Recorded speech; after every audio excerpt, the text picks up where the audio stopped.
Let me see where it says here. Call what should let us in, but lien holder support my property tax lien. How would the letter go? Yeah, well, like I said, what you could do, like I said, if you believe that somebody's got a lien and they found a lien on error on you, then you just require that you have a hearing. You say, hey, make your resentment known to the court. And like I said, if anybody, especially if it's just another man or another woman like that, oh, that's sweet. Because like I said, all you got to do is you can say to them, look, at this time, the best I could do is pay, like I said, I did that with the guy in Indiana. If you listen to the show back in August, like the first week of August, the letter was very simple. It basically just said to the state of Indiana that all he had at this time was $30. I said to him, how much money do you have? Can you afford $1 a day? And he said, yes, I have $1 a day that I can afford. So then I just said to him, I said, great, we're going to write a letter to the state of Indiana, and we're just going to say to them, and this is exactly what the letter said, at this time, I, a man, Brian Bonner, do not have access to more than $30 per month. Is there anything else of value in which you will accept as payment to the debt, in which, 1, you claim is true, and 2, you believe that I owe to you, and that now that you are claiming is past due.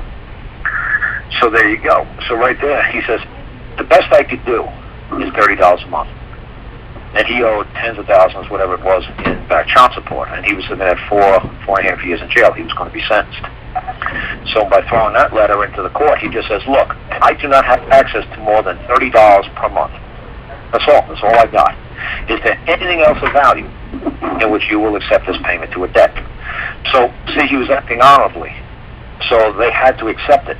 You better believe the state of Indiana wants him to pay every damn dime and pay it now. They don't want to accept this silly $30 nonsense. And then, like I said, the lady who had a child, and their bills was in the tens of thousands of dollars with the hospital. They said she was saying how the hospital treated her like dirt every time they went to court.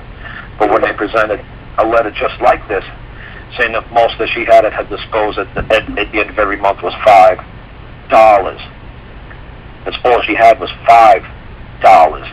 She said when she put this note in before the court, and the hospital attorneys, when they got to court, she put this note in.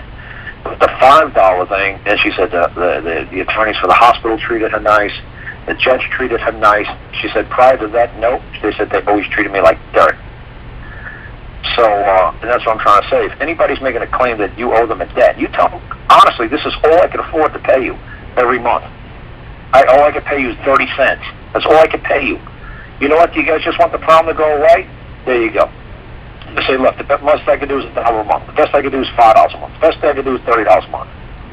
If you just want the problem to go to hell away, and you just want to get on and do something else with your life instead of reading all this stuff, filing appeals, doing silly jurist nonsense, reading all these stupid websites, just say, you know what? I don't care who comes to me. If I could say, I don't care who comes to me. Say Betty Crocker comes to me and say, or $10,000 for a cookbook. I was like, you know what, lady, Betty Crocker Corporation or whatever, you know what, I'm not going to go around with the argument in court. I'm going to send her this letter and say, look, the best I have is 10 cents a month to set off this debt. Is there anything else that you believe of value that you will accept and which you claim is true and which you believe I now owe you and then you declare is post-due? Is there anything else I can do for you, ma'am? And that's it. And I'm done. You know what? I'm going to take the 50-cent stamp, put a 10-cent check in the mail, and be done. And I'm going on with my life. So I don't care who's making a claim I owe a debt. You know, I don't care how ridiculous. I don't care if they even got the wrong guy. I don't care. I'm just going to give him 10 cents and give him $1 and get him the hell off my back. You know, because like I said, man, especially like I said, you go to surgery, you deal like one of the animals I got to deal with. I could die at any moment, man. So why am I going to waste my time going to court, arguing with people, writing papers, doing all this nonsense, when I could just write 2-3 sentences and be done? Just like I'm sure that lady who's got that sickly daughter of hers, and she said, all I could pay the hospital is $5. They were gonna garnish her paycheck. They were gonna lien her her home. They were gonna take all her possessions. They were gonna execute a warrant of debt on her. It was ridiculous. I said, lady, how about you just do a 2-3 sentence letter and we'd be done? Give them $5 a month and back them off. Would you be happy? No worry about garnishment. Nothing to worry about, possessions in your home being, taken out. Like I try to say to folks, doesn't that make you folks happy? Just say, look, I don't give a damn. Just give them a couple of dollars a month. I just make them go away. That's all I give a damn about. I don't have to win anything. It's like, to me, being left alone is a win. So it's like, you know what? I don't want to spend my whole life arguing with these people. Obviously, the kid got some, good medical care, and obviously this guy actually owes child support, and obviously the state of Indiana, paid money to his ex-wife and his kid, or one kid, two kids, I don't know how many kids he's got, but they paid him. Obviously, they paid money out. The people of Indiana helped support his child and helped support his ex-wife. I'm sure they were collecting some sort of state benefit, so now he's paying back $30 a month. Oh, damn, man, most dads probably pay $30 a day to feed their kids or house their kids. So he's paying the state back $30 a month for the next 10,000 months. So what? So like I said, that's why, if you want to argue with it a long time, I couldn't care less. I was like, you know what? Like I said, you do the Gordon holding, you conditionally accept their offer upon proof of claim, You can do that too. But like I said, if you just want to make it go away really super quick, just say, okay, you know what? Fine. You know what? It's like saying like a husband and wife arguing. You just say, you know what, honey? You're right. You're absolutely right. You know what? Everything you say, honey, you are right. You know what? Fine. Everything you say is right. You're absolutely right. You know what? Fine. Yeah, here's $1 a month for the next 10 million months. Have a nice life. I'm gone. But you know what? You're right. I'm out of here. I'm not going to argue. I'm not going to fight. You know what? You're right. This make you happy. There's nothing they can do. It's done. Instead of standing there and arguing with her over and over about the same nonsense over and over for the next, it's been arguing the same nonsense for the last 5 years, 10 years, 20 years. You know what? Just say, you know what? You're absolutely right. You know what? I owe it to you. Great. You know what? You're a fiction. Go. You know what? Fine. Yeah, this is the best I could do. Is there anything else of value that you believe that you could come forth and... Because like I said, as soon as I did that with the little guy, as soon as I did that with the guy in Indiana, they had to come forth because I said, accept the payment that you claim is true. Now, no attorney can come forth and make a claim that anything is true. So that knocked the attorney right out of the box. And then the next thing was like, you believe I owe to you. Oh, really? So the attorney's going to have to say he has to come up with this belief system all of a sudden that the attorneys don't have a belief system. Attorneys use precedent and case law. They say, the attorneys have to say, well, I don't believe this, but if you go back to the Scalia Court of 2006, the Scalia Court, or the Roberts Court, the Roberts Court, ruled in this manner, and Scalia wrote the opinion for the court. Like I said,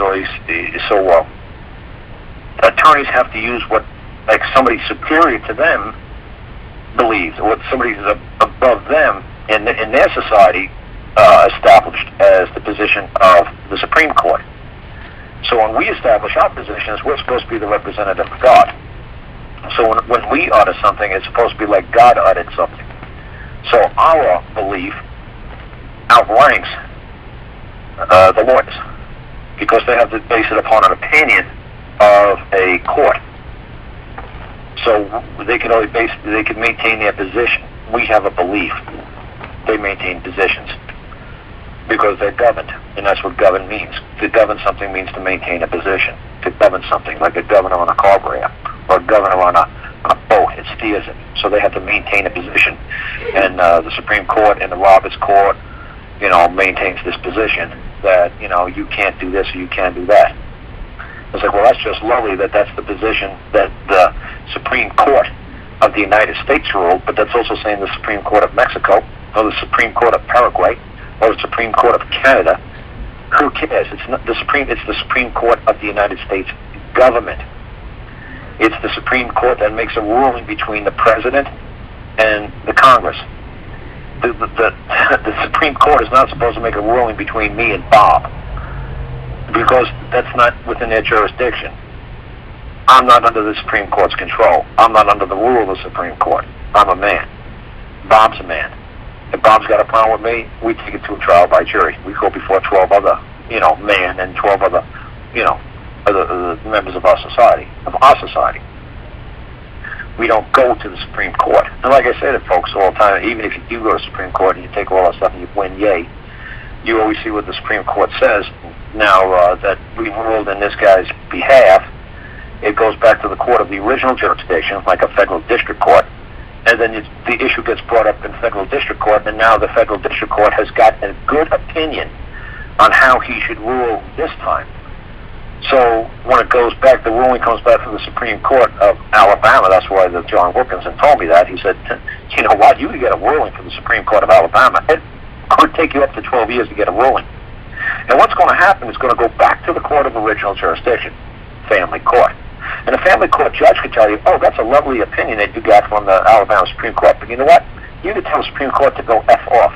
Because this is my case, you're in my courthouse, you're in my jurisdiction, you're in my realm, and I'm telling you, F off. So you just wasted all your time winning an appeal. And that's exactly what the man who is the head clerk of the appeals court for Alabama said to me, and he's been doing it since 1975. He's a deacon of a church. He's the president of the Court Clerks of America Association, and he teaches this at a university down there, at a law university down in Alabama. So if he's telling me it's a sham, it's a joke, it's a total waste of your time and a waste of your money, I'm not going to argue with this man. This man's an expert. When someone